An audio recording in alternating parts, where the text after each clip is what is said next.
Hi viewers, VRX77. This is my YouTube channel. Please watch and subscribe. Press the bell icon to get more videos. నా content నచ్చినట్లయితే like చేయండి, మీ బంధుమిత్రులకు share చేయండి, నాకు support చేయండి. గత వీడియోలో చెప్పుకున్నట్టుగా యుద్ధం పరిసమాప్తమైనట్టుగా అధికారికంగా ప్రకటన వెలువడింది. ఇందులో ఇప్పుడు ట్విస్ట్ ఏంటంటే, గత వీడియోలో ఇప్పుడు చెప్పాం కదా, ఏదో ఒకటి జరిగింది, పాకిస్తాన్ కాలబేరానికి వచ్చిందని చెప్పేసి అనుకున్నాం కదా. ఆ విషయం ఇప్పుడు బయటపడింది. నూర్ఖాన్ బేస్ లోపల ఈ బ్రహ్మోస్ మిసైల్స్తో దాడి చేస్తే ఈ అణుక్షిపణులు స్టోర్ చేసేటువంటి ప్రాంతము పేలిపోయినట్టుంది. అక్కడ నుంచి రేడియేషను వస్తుంది. ఈ విషయాన్ని పసిగట్టి మరి పాకిస్తాన్ అమెరికాకు చెప్పడం ద్వారా ఒక ఎయిర్క్రాఫ్ట్ క్యారియర్ వచ్చి అక్కడ ఎంతవరకు రేడియేషన్ లీక్ అవుతుందో, మరి తద్వారా ఏమైనా ప్రమాదం జరిగేటువంటి ఆస్కారం ఉందో వాళ్ళు సమీక్ష చేస్తున్నారు. అమెరికాను ప్రాధేయపడి మరి ఈ యొక్క కాల్పుల విరమణ ఒప్పందాన్ని పాకిస్తాను ముందుకు తీసుకొచ్చినట్టు విషయము అర్థమవుతుంది. ఇప్పుడు జరిగినటువంటి డీజీఎంఓ సమావేశంలో కూడా మరి బేషరతుగా మసూద్ అజర్ని అప్పచెప్పాలి భారత్కు, అదేవిధంగా పాక్ ఆక్రమిత కాశ్మీర్ కూడా మాకు అప్పచెప్పాలని చెప్పేసి ఈ తీర్మానాలు ముందర పెట్టారు. కానీ పాక్ మాత్రం వంకర బుద్ధిది ఒప్పుకుంటుందా, కానీ అజర్ మహమూద్ని ఇవ్వదు, అజర్ మసూద్ని ఇవ్వదు, అదేవిధంగా పాక్ ఆక్రమిత కాశ్మీర్ కూడా మనకు హ్యాండ్ ఓవర్ చేయదు. కుక్కతో ఒక వంకర అన్నట్టుగా మళ్ళీ తన కార్యక్రమాలు తను చేసుకుంటూ పోతుంది. ఇప్పుడు ఇంటర్నేషనల్ మానిటరీ ఫండ్ ఐఎంఎఫ్ నుంచి $1.8 బిలియన్ రుణం వచ్చింది కదా, దాన్ని సంక్షేమ పథకాలకు వాడదు. సైనిక అధికారులు, అక్కడున్న రాజకీయ నాయకులు వీళ్ళంతా కలిసి అమౌంట్ను పంచుకొని మళ్ళీ పాకిస్తాన్ ప్రజల చేతుల్లో కూడా చిప్పనే పెడతారు. అయితే యాక్చువల్గా ఇక్కడ విషయం ఏమైందంటే, ఈ బ్రహ్మోస్ మిసైల్స్తోని ఉన్నటువంటి ఎయిర్ బేస్లో మొత్తం ధ్వంసం చేసింది. ఒక్కొక్క విషయం ఇప్పుడు బయటపడుతూ ఉంది.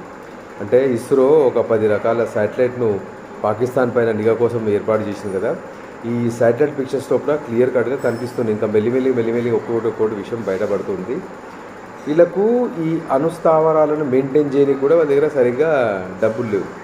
మరి అట్లాంటప్పుడు ఈ అణు రియాక్టర్స్ కానీ ఈ అణు ఇంధనాన్ని ఏ విధంగా నిల్వ చేస్తారు? అండర్ గ్రౌండ్లో చాలా శీతల ప్రాంతంలో కూడా వాటిని నిల్వ చేయాలి. ఎక్కడ కొద్దిగంత కింద మీద అయినా సరే మొత్తము పాకిస్తాన్ మొత్తం పేలిపోయేటువంటి ఆస్కారం ఉంది. మరి నాకు తెలిసి ఇప్పుడు భారత్ చేసేటువంటి ఈ దాడి లోపల మరి అక్కడ ఉన్నటువంటి యొక్క వీళ్ళ అణ్వస్త్రాలు నిల్వ చేసినటువంటి నూర్ఖాన్ బేస్ లోపల మరి మన దాడి జరిగిందా? ఒక విధంగా శాటిలైట్ పిక్చర్స్ చూస్తే అతి భారీ ఎత్తున దాడి జరిగినట్లుగా విషయం తెలుస్తుంది. ఇక్కడ ఇంకొక ట్విస్ట్ ఏంటంటే, రిక్టర్ స్కేల్ పైన 4.6 మ్యాగ్నిట్యూడ్తోని ఎర్త్క్వేక్ కూడా మరి నమోదైంది.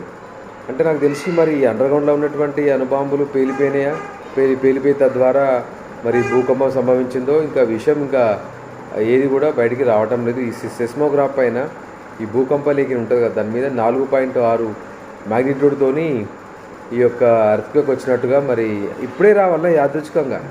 నాకు ఏదో డౌట్ వస్తుంది. పాకిస్తాన్లో వీళ్ళు నిల్వ చేసినటువంటి ఈ అణ్వాయుధాలు కూడా పేలిపోయినట్టు కొడుతున్నాయి. తద్వారా రేడియేషన్ లీక్ అయిపోతుంది.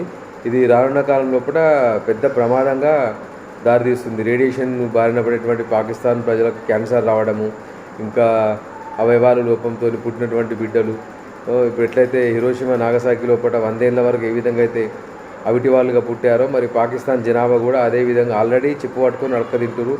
ఆహార సంక్షోభము, పెట్రోల్ లేదు, బ్యాంకుల వద్ద క్యూ, ఈ యుద్ధంతో వాళ్ళకు ఒరిగింది. ఇంకా అందులోపల ఈరోజు ఈ షాహిద్ ఆఫ్రీద్ ఆధ్వర్యం లోపల ఈ ఉగ్రవాదులంతా కలిసి విజయోత్సవ సంబరాలు కరాచీ లోపల, లాహోర్ లోపల మేమే యుద్ధంలో గెలిచామని చెప్పేసి జబ్బలు తెరుచుకుంటూ మరి ర్యాలీలు తీస్తున్నారు. ఏ విధంగా యుద్ధంలో గెలిచారు? ఒక్క ఎయిర్ క్రాఫ్ట్ అయినా కూలగొట్టిరా? ఒక్క మిజైల్ అయినా పడిందా? సాక్ష్యాధారాలు చూపించండి. ఏదో సోషల్ మీడియా లోపల ఒకదంపుడు ఉపన్యాసాలు ఇచ్చుకుంటూ పాత ఫోటోలనే పోస్ట్ చేసుకుంటూ సంబరపడుతున్నారు. యాక్చువల్గా వాస్తవంగా చెప్పాలంటే పాకిస్తాన్లో 1,00,000 కోట్ల కంటే ఎక్కువ విధ్వంసం జరిగింది. ఇది మెల్లిమెల్లిగా బయటకు వస్తుంది. ఇప్పుడు అంతలా కాదు. పాకిస్తాన్ కోలుకోవడానికి ఇంకొక 50 సంవత్సరాలు వెనక్కి వెళ్ళిపోయినట్టు కనిపిస్తుంది. ఈ ఉగ్రవాద దేశము ఉగ్రవాదంతోనే నాశనం అయిపోతుంది. ఉన్నటువంటి దేశాల మీద పడి ఉగ్రవాదుని పెంచి పోషించి మన అమాయకమైనటువంటి సైన్యం ప్రాణాలు తీస్తున్నటువంటి ఈ యొక్క ఉగ్రవాదులకు తగిన శాస్త్రి చెప్పినట్టుగా కనిపిస్తుంది. బ్రహ్మోస్ మిజైల్ ఒక్కటి వీళ్ళ పాలిట యమపాశంగా మారి ఈ యొక్క అణ్వస్త్రాలు మరి దాడి చేసిందేమో విషయం ఒక్కొక్కటి బయటపడుతుంది. మేఘాల మీద అమెరికా నుంచి ఈ న్యూక్లియర్ శాస్త్రవేత్తలంతా మరి ఇక్కడ ఇస్లామాబాద్కు కరాచీకి వచ్చి ఎందుకు ల్యాండ్ అయిపోయింది ప్లేన్ వాళ్ళది? ఈ యాంటీ రేడియేషన్ గ్రూప్ ఒకటి వచ్చింది. మరి రేడియేషన్ ఎంతవరకు లీక్ అయిందో ఈ విషయం ఇంకా తెలుస్తుందేమో, చూడాలి, ఇంకా వేచి చూడాలి. ఒక్కొక్క విషయం బయటపడుతూ ఉంది. ఇప్పటికైతే పాకిస్తాన్కి దిమ్మ తిరిగి బొమ్మ కనిపించేటువంటి దెబ్బ ఇండియా చూపించింది.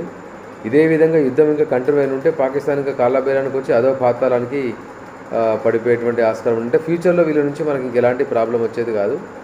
విషయాలు మొత్తం వాళ్ళకి అర్థమైనాయి కాబట్టి సంధికి ఒప్పుకున్నట్టుగా ఈ కాల్పుల విరమణ ఒప్పందానికి వాళ్ళు ముందుకు వచ్చారు. మళ్ళీ తన జబ్బలు తానే తెలుసుకుంటారు, మేమే విన్నామని చెప్పేసి. ఎంతవరకు సమంజసమో వేచి చూడాలి.